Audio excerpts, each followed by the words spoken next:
Bonjour à tous, bienvenue sur le plateau de Champagne-Ardenne matin. Il est exactement 10h11. Merci de votre fidélité. Nous sommes ensemble pendant 25 minutes de direct pour vous informer, vous le savez, tous les jours, sur des sujets vraiment différents. Aujourd'hui, au sommaire de cette émission, les métiers d'art. Les métiers d'art sont l'héritage du savoir-faire précieusement élaboré au fil des siècles. Ils offrent une palette de plus de 200 métiers, terre, verre, bois, cuir, art graphique ou art du spectacle. Des métiers réalisés par des passionnés. Aujourd'hui, la France consiste plus de 38 000 entreprises métiers d'art, compte plus de 38 000 entreprises métiers d'art, 650 professionnels en Champagne-Ardenne. Alors, quelles sont les formations justement en Champagne-Ardenne? Nous en parlerons avec un spécialiste, Roger Pierre Durac, responsable du Centre européen des métiers d'art et d'artisanat de Givet. Vers 10h20, dans notre rubrique spécialiste, nous vous dirons tout sur la législation, les règles pour organiser un vide-grenier ou un loto, mais aussi pour y participer. Magali Mini, avocate à Reims, nous éclairera sur ce sujet. Et puis en fin d'émission, dans Changer d'air, nous vous proposerons une exposition géométrie variable qui débute aujourd'hui et ce jusqu'au 30 mai dans les jardins des Crayères à Reims. Et puis comme tous les matins, vous le savez, nous prendrons connaissance de l'actualité régionale et le flash sera présenté ce matin par Vincent Tellet. Mais pour le moment, place à la météo. Oui, on pourrait reprendre la même météo qu'hier, c'est exactement pareil. Avec un ciel toujours chargé ce matin, vous l'avez constaté, mais ça s'améliore cet après-midi avec quelques trouées possibles sur la Champagne, mais parmi les nuages, parmi les averses encore présentes du côté de la Marne, de la Haute-Marne et de l'Aube. En revanche, ça reste bien chargé et bien gris cet après-midi sur les Ardennes avec encore des précipitations. Les températures toujours inférieures au normal de saison, comprises dans l'après-midi entre 12 et 15 degrés. 12 degrés à Charleville-Mézières, 12 degrés à Langres, 14 à Saint-Dizier, à Châlons-en-Champagne, du côté de Reims, et 15 la maximale cet après-midi à 3. Et pour demain matin, ça sera pas trop mal. Profitez demain matin, mais demain après-midi, des orages et un week-end bien gris et pluvieux. Alors, les métiers d'art, c'est le thème de cette émission aujourd'hui. Plus de 35 000 entreprises relèvent en France des métiers d'art, des métiers de passionnés. Mais ces métiers d'art attirent-ils justement les jeunes? Nous allons en parler avec un spécialiste, Roger Pierre Durac. Bonjour. Bonjour. Vous êtes le responsable du Centre européen des métiers d'art de Givet. Alors, les métiers d'art sont-ils des métiers d'avenir? Bien sûr, ce sont des métiers d'avenir. Nous voyons la consommation de masse qui atteint ses limites et les gens recherchent de plus en plus et sont prêts même à mettre le prix d'objets uniques, d'objets de qualité et des objets qui vont se pérenniser et durer dans le temps. Il faut vraiment être passionné pour justement travailler dans ce domaine-là, pour créer. Oui, c'est un choix de vie. Il faut dire aux jeunes et il faut leur apprendre que toute leur vie, enfin la plus grande partie de leur vie va se passer au travail. Ils sont attirés, les jeunes. On voit à travers les prix jeunes, de plus en plus de jeunes qui veulent participer à ces prix pour se montrer, pour se faire connaître. Et on s'aperçoit chaque année qu'il y a des choses excellentes qui sont faites par ces élèves. Et puis ils font un métier qu'ils aiment, ils se lèvent le matin, ils aiment leur métier, mais il faut avoir du talent aussi. On va en parler tout au long de cette émission. Alors les métiers d'art donc sont multiples dans la région, ils jouent vraiment un rôle important dans l'économie. Tout d'abord présents en zone rurale et urbaine, ils participent à l'essor des territoires au niveau culturel et ils sont vraiment la vitrine d'un savoir-faire régional mais aussi français. Reportage à Reims dans une école qui enseigne l'art et la peinture décorative, puis rencontre avec deux luthiers qui présentent leur art au public. Reportage Éléonore Autissier, Paul-Antoine Boudet et Philippe Gazurek. Ils ont de l'or au bout des doigts et l'envie de vivre de leur passion.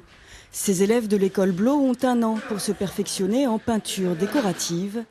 Des apprentis souvent issus d'horizons divers et variés. On a de 18 à 60 ans, on a des gens qui sortent d'études d'art, de brevets des métiers d'art ou autres, et on a énormément aussi de gens en reconversion professionnelle. Donc là, évidemment, on a des électriciens, des plombiers, des menuisiers, on a même déjà eu des notaires, on a vraiment de tout. C'est le cas de Guillaume Fabre, 21 ans. Le jeune homme est à la base peintre en bâtiment dans l'entreprise de son père.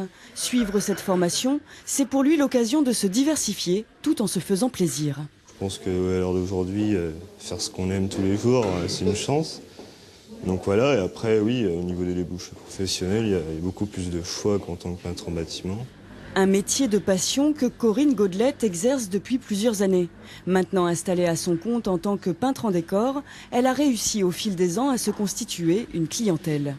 C'est tellement différent. Vous pouvez travailler pour un théâtre, pour un magasin, pour un hôtel. Voilà, c'est très, très diversifié. Il faut vraiment quand même être capable de... Si quelqu'un vous demande quelque chose de grandiose, une grande fête, il faut être capable de le faire. Changement d'ambiance, aux portes de l'Opéra de Reims, ce luthier présente son art au public. Un art exigeant, une niche même où faire sa place est là aussi difficile. J'ai commencé à mettre un pied en Belgique, et ce qui fait que c'est pas trop loin de Reims. Et moi, c'est pour ça que je me suis installé ici, parce que ce que je fais, il n'y a pas grand monde pour l'instant. Une insertion professionnelle aléatoire qui ne décourage pas pour autant les jeunes apprentis. Dans le domaine de la lutherie, la relève est assurée. Là où il y a un conservatoire important, il y a un luthier. À Paris, il y a 50 luthiers, à Lyon, il y en a 25. Donc faire sa place aujourd'hui, c'est pas aisé. Faut pas avoir peur peut-être de s'expatrier pour faire sa place, mais bon, pour autant, chacun peut essayer de faire ses armes quelque part. Hein. Luthiers, ferronniers, décorateurs, bijoutiers. En Champagne-Ardenne, près de 700 professionnels exercent à leur compte un métier d'art. Des activités multiples qui contribuent aussi au rayonnement et à l'attractivité d'une région. Oui, ne pas avoir peur de s'expatrier. Est-ce que vous êtes d'accord justement avec le commentaire de ce luthier? On ne peut pas être trop, comment dirais-je, trop direct, mais il y a quand même à faire en France, et s'expatrier pour porter la bonne parole et le bon ouvrage à l'étranger peut-être, mais il faut se souvenir que le français n'est pas exportable, plus de 3 ans. Donc ça, il faut le savoir. On peut en vivre en France? Ah, tout à fait. Oui. Tout à fait, la preuve, ce monsieur en vie. Il avait un prédécesseur à Reims qui malheureusement a disparu, qui lui en vivait également. Donc, dans le métier de la musique et dans la facture instrumentale, il y a de quoi faire dans notre région. Il y a de quoi encore développer. Ils font ce qu'ils aiment le matin, ils se lèvent, c'est une chance pour eux. Pour l'économie vraiment française et l'économie de la Champagne-Ardenne, c'est vrai que les métiers d'art constituent un pôle vraiment très important. Hein. Très important, et chaque département a une identité bien spécifique où on peut développer différents métiers, comme la vannerie par exemple pour Failly-Billot. Et vous avez par exemple la ferronnerie également. Alors oui, différents métiers, il y en a énormément. Donc il y a la ferronnerie par exemple. Oui. Donc là, on retrouve les anciennes méthodes d'il y a quelques années aussi. Bien il y a sûr. Des jeunes qui ont envie de se retrouver dans ça. C'est tout à fait, parce que faut quand même... les jeunes sont à la recherche des racines des métiers. Des procédés anciens. Voilà, on retrouve les procédés anciens. Exactement. Ce qui est bon à rappeler, c'est que les grilles du château de Versailles, par exemple, ont été fabriquées, forgées dans les Ardennes, à Haute-Rivière. Bon, vous avez les tubes, enfin pas les tubes, les tuyaux qui servaient à l'adduction d'eau pour les jardins de Versailles, qui ont été fabriqués à Vendresse. Vous avez du mobilier urbain qui a été fabriqué en Haute-Marne. Il en existe beaucoup, des forgerons? De moins en moins, puisque maintenant, l'industrie a pris le pas. Mais vous avez encore des forgerons qui font des outils, de l'outillage pour l'industrie. Ça, c'est important à signaler, parce que c'est. Mais les jeunes, vous me dites, et vous êtes même étonnés, les jeunes sont de plus en plus attirés vers les métiers d'art. Oui, tout à fait. Et l'année dernière, au prix métier d'art, vous aviez un jeune qui avait remarqué que il y avait un objet qui était collé, et il s'est aperçu qu'en appuyant sur un des morceaux qui était collé, ça faisait ressort. Ouais. Alors, il s'est renseigné, puis il s'est dit, est-ce que la colle est vraiment solide? Alors, il a refait un collage, il a réexpérimenté, il a vu que vraiment ça tenait bien, et il nous a présenté un siège à ressort, qui était assez extraordinaire. C'était une création. Alors, il y a des sculpteurs, il y a de la céramique, donc des forgerons, il y a des couteliers aussi, et puis il y a de la vannerie aussi. Donc, ce sont vraiment les différents métiers qu'on peut proposer. Coutellerie, vous avez Nogent, bien sûr, mais vous avez aussi des artisans qui se sont créés, comme par exemple la coutellerie Tanazac, qui a été pendant un temps la meilleure qualité européenne, il faut quand même le signaler. Et puis, vous avez aussi un forgeron qui travaille au même endroit que là où ont été fabriquées les grilles du château de Versailles, et qui fait un couteau emblématique des Ardennes, qui est le couteau à ployette. Il y a des formations en Champagne-Ardenne? Oui, vous avez des formations dans certains lycées professionnels. Vous avez aussi des formations dans des CFA, chez les compagnons du devoir. Mais il faut insister quand même fortement sur le fait qu'il faut avoir, avant de parler des métiers d'art, il faut avoir une formation initiale forte. Parce que là, on va gagner du temps. Et ensuite, on se spécialise dans les métiers d'art. Et on peut vraiment dire que la région Champagne-Ardenne, on est fiers de ça, justement, peut se prévaloir d'un tissu de professionnels vraiment hautement qualifiés en Champagne-Ardenne. Je voudrais juste un mot, on n'a plus beaucoup de temps, un mot sur le Centre européen des métiers d'art de JV. Vous êtes le responsable, il se passe plein de choses, justement. Alors justement, au Centre européen des métiers d'art, nous allons fêter nos 25 ans d'existence, ce qui est très rare en France d'avoir un centre comme celui-là qui dure aussi longtemps. C'est un centre qui commercialise toutes les productions artisanales d'art, évidemment des Ardennes, puisque c'est logé à Givet, mais également de Champagne-Ardenne en particulier, et puis tous les artisans qui ont des objets rares qui sortent du commun, qui sont présentés également et vendus, bien sûr, au Centre européen des métiers d'art. C'est un lieu important, évidemment, en Champagne-Ardenne, et il y a un projet de maison des métiers d'art à Reims. Merci, Roger-Pierre Durac. Je rappelle que vous êtes le responsable du Centre européen des métiers d'art de Givet. Merci à vous. Il est exactement 10h22 et c'est l'heure de notre rubrique spécialiste, comme tous les matins. Et aujourd'hui, vous saurez tout sur la législation des vides-greniers et des lotos.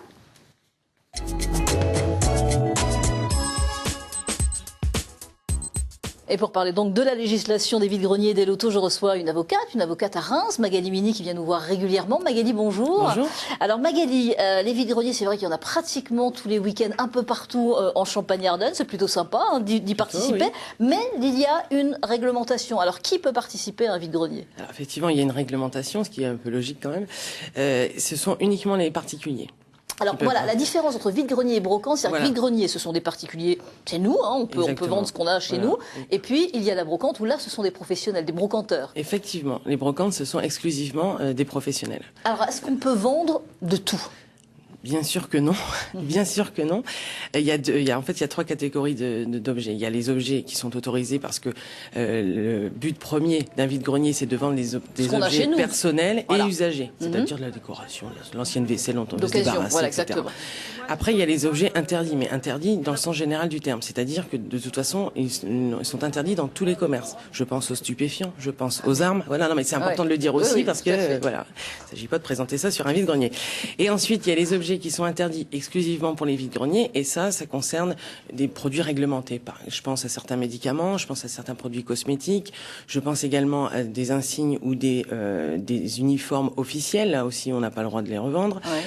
Nourriture aussi, si on veut faire des gâteaux, vendre des gâteaux ou des crêpes, on n'a pas le droit. Nourriture également, et aussi les animaux de compagnie, chiens, chats, etc. Donc nourriture non, par rapport à l'hygiène et par rapport. Voilà, c'est ça, parce que c'est très réglementé aussi. Alors, c'est vrai que les professionnels ne sont pas acceptés. Pour organiser une brocante, où s'adresse-t-on généralement? En mairie. Et on doit faire une petite déclaration. Il faut faire une déclaration, effectivement. Là, voilà, avec pièce d'identité, donc il faut avoir 18 ans. Il faut être majeur, effectivement. Il y a une déclaration à faire. Pour les particuliers, en ce qui concerne les vides-greniers, il y a une déclaration aussi à remplir parce qu'on s'est limité à 2 par an. Parce qu'au-delà... Voilà, pas plus, 2 par an. C'est tout. Autrement, ça devient... ça devient du commerce. Du commerce. Tout est là. Bon. Tout le problème est là. Donc là, c'est pour la législation et on peut conseiller justement ceux qui se préparent à un vide-grenier de préparer un petit fond de caisse. C'est intéressant, ça. Des petites pièces de 50 centimes, d'1 euro pour rendre la monnaie. Bien sûr, voilà, ça, c'est le conseil de la maison. Pour et les petits sacs plastiques aussi. Voilà, et les sacs plastiques, voilà. Pour les lotos, alors, qui sont organisés, et c'est vrai qu'il y en a pas mal dans la région, des lotos. Je ne sais pas si ça se fait dans d'autres villes comme ça, mais là, en Champagne-Ardenne, il y en a pas mal. Alors, voilà. Alors là, il y a des règles aussi. Le loto nommé aussi bingo. Alors ça se joue en posant vraiment des jetons sur les petites cartes là, et puis on nous donne des numéros. Et si la carte est remplie, eh bien, on a gagné. Qu'est-ce qui est autorisé justement dans un loto? Il y a une somme bien précise à ne pas dépasser si on mise? Alors, si on mise, effectivement, on ne doit pas miser plus de 20 euros. En fait, pour acheter votre carte, ou une ou plusieurs cartes, vous ne devez pas dépasser 20 euros. C'est assez réglementé. Avant, l'enjeu ne pouvait pas dépasser 375 euros. Il y a eu une refonte en 2004 et maintenant, c'est des bons non remboursables, ce que vous pouvez gagner, ou alors des services, de façon à ce qu'il n'y ait pas de... Alors, on ne gagne jamais d'argent. Voilà, il n'y a jamais d'argent. On mise de l'argent, mais on ne gagne jamais d'argent. Voilà. Ce sont des lots et ça. Maintenant, il n'y a pas, voilà, c'est pas limité. On peut gagner. Ça n'est pas limité. D'accord. Ce sont des lots, des bons d'achat dans certains magasins ou des bons pour des services aussi. C'est assez diversifié. Qui peut organiser justement des lotos? Tout le monde peut organiser des lotos? Alors uniquement des associations. D'accord. Il n'y a que les associations qui peuvent organiser ce genre de loto. Il faut savoir aussi que les associations, elles ont des buts non lucratifs et c'est pour ça qu'il y a toute une réglementation derrière par rapport à la mise de départ et par rapport aux lots qui peuvent être gagnés. Parce que les bénéfices peuvent justement être voilà, c'est ça. Soumis à un paiement de la TVA. Hein. Exactement, à condition d'en dépasser 5. C'est-à-dire que l'association, si elle organise moins de 5 loto-kin par an, ses bénéfices ne seront pas assujettis à la TVA ni à l'impôt sur la société. Mais par contre, si elle dépasse le nombre de 5, là, effectivement, les impôts s'y intéressent. Je vais organiser un loto pour gagner de l'argent. Non.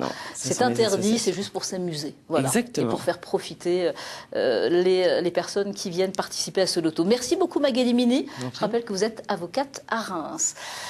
Il est l'heure, il est 10h26 et comme tous les matins, nous prenons connaissance évidemment de l'actualité régionale et le flash est présenté ce matin par Vincent Tollet.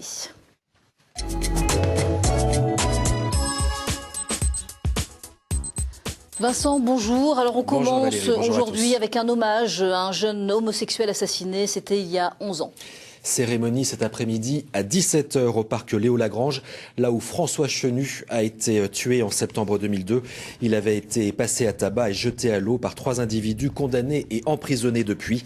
Dépôt de gerbe à l'occasion de la journée mondiale contre l'homophobie. Et il y a du travail. Sachez que 3 hommes vont être jugés en comparution immédiate cet après-midi à Troyes. Ils sont accusés d'avoir frappé 2 personnes du fait de leur homosexualité supposée. Les faits ont eu lieu dans la nuit de lundi à mardi dans le jardin bordant le boulevard Gambetta. Information de l'Est Éclair ce matin. Dans l'Aube encore, la Seine toujours en vigilance jaune. Vous le voyez sur cette carte Vigicru, les risques d'inondation persistent mais ne peuvent plus entraîner de dommages significatifs. Reste que les pluies de ces dernières heures sont très observées. Sur place, l'heure est désormais aux procédures d'indemnisation. Les agriculteurs du département sont d'ailleurs reçus ce matin à Paris par Stéphane Le Foll à 11h. Stéphane Le Foll, ministre de l'Agriculture bien sûr, plusieurs centaines d'hectares ont été inondés, je vous le rappelle.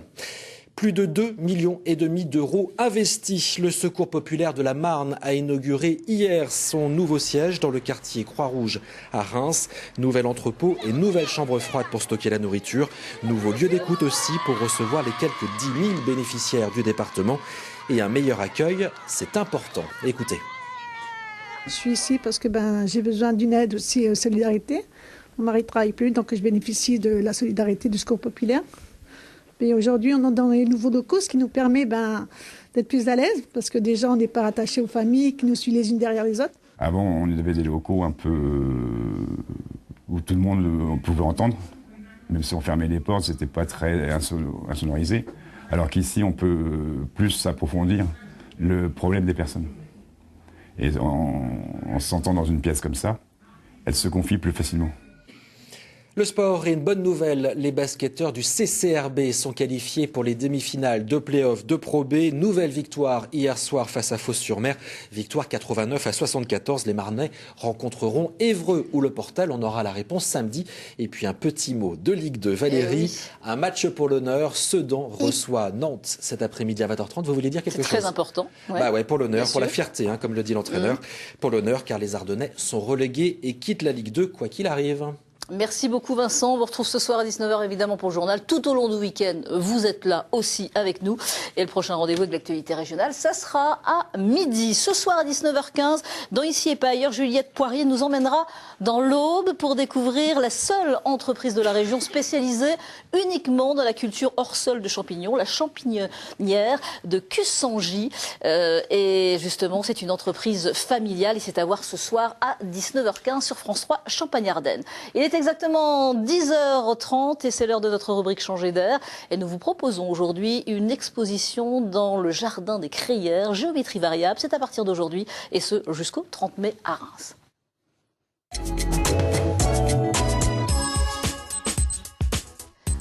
Et pour parler de cette exposition géométrie variable qui débute donc aujourd'hui, je vous le disais, et ce jusqu'au 30 mai dans les jardins des Crayères, je reçois Baron Osuna. Bonjour. Alors vous êtes le commissaire général de l'exposition, première édition d'une exposition d'œuvres contemporaines dans un lieu de rêve, le jardin des Crayères. C'est vous qui avez eu l'idée justement d'organiser dans ce lieu ou c'est eux qui vous ont appelé, les responsables C'est ni l'un ni l'autre, c'est Boris Sterlet qui est le président d'une association culturelle qui s'appelle CLGB et qui est à l'origine d'un magazine qui s'appelle Grand Bag, ici à Reims, et qui est très largement diffusé. Alors, de nombreux artistes, évidemment, sont présents, en tous les cas les œuvres, dans le jardin. Donc c'est à l'extérieur, c'est vraiment dans le jardin. Des artistes internationaux et des artistes locaux aussi ?